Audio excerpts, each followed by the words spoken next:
it should be quite interesting because Emmett, like, kind of just came to, but it's kind of different when you're in the main event and it's your first time in the main event and you're going for 5 rounds, you know.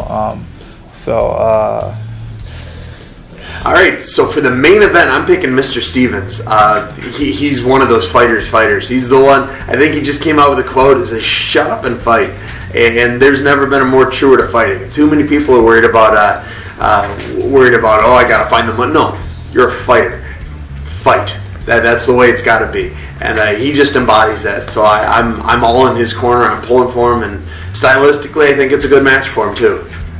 I'm going to go with Josh Emmett in the main event. Because Jeremy Stevens, that's why.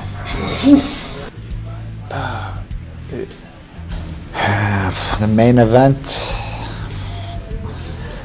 it's hard for me. I think it's gonna be a tough fight and it's gonna be very, very close. It's hard for me to say who's gonna win. I don't know which way it's gonna go. I don't know.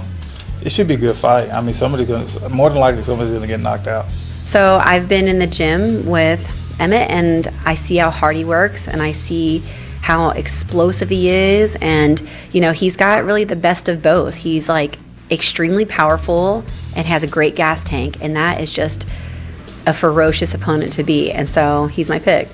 Oh man, that one's gonna be a slugfest. I honestly don't know who's gonna win that one. Say both these guys got one-punch knockout power. If I had to pick, I'll say Josh Emmett, just because he has a really good wrestling background, you know. But I mean, the fight starts on his feet, and that's where Jeremy Stevens is, you know, is a monster. One punch can knock you out. So, but I give it Josh Emmett if it goes all 5. I give it the wrestling advantage. My boy Josh Emmett. I'm from Sacramento. He's from a different team. You know, he's from Uriah's Club, more from Aaron Nobles. We're like 20 minutes away. But he's my boy. I know him. We actually fought on at the local circuit. I was a West Coast fighting champion for like 6 years. And it's funny, he was a champion too. And his last fight, we both fought on WFC 16. I beat this guy, David Mitchell, former UFC guy, knocked him out in like 40 seconds. He beat Christos Giagos, hell of a fight. And he won the 55 belt. And that was both of our local shows, last fight. And then we both got signed. So it's kind of crazy that he's headlining and I'm on the main card. It's good energy, man. I'm going for, you know, Josh. Main event. I really, truly am kind of torn on this one. I think both guys match up well against one another. Jeremy Stevens has the experience factor. Josh Emmett is he's a guy that's a real up and comer, man. He fought one of my teammates, Christos, years back. The fight that got him into the UFC, and that was a war. That was in Northern California. That's when he really got put on the map in my eyes. Since he's gotten into the UFC, he's only gotten better and better. We've seen in his last fight that he possesses knockout power now as well. So that's a big factor. He possesses knockout power.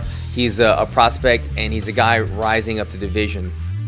But he's fighting Jeremy Stevens, a guy who has more one-punch knockout power than Jeremy Stevens. I don't know if he possesses that type of power. He gets in a lot of good scraps and fights where he takes a lot of damage as well, and I don't know if Jeremy Stevens is the guy that you want to do that with. Jeremy Stevens also has the experience factor.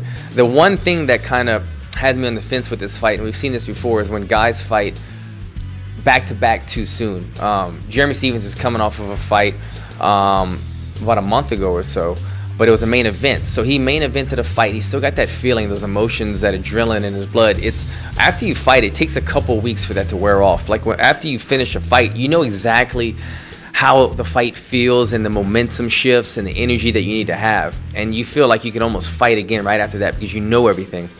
Sometimes that's a good thing. It gives you that advantage in the fights. And then we've seen with other fighters, sometimes that's a negative thing. Maybe you got hit a little too hard and you had to just kind of coast through the next couple of weeks leading into your next fight. So it's really a 50-50 fighting back-to-back sometimes. Sometimes it's a blessing and sometimes it's not. But going in this fight, I'm going to have to play the safe bet, go with the experience factor, go with the slightly harder hitter, and Jeremy Stevens in the win on this one.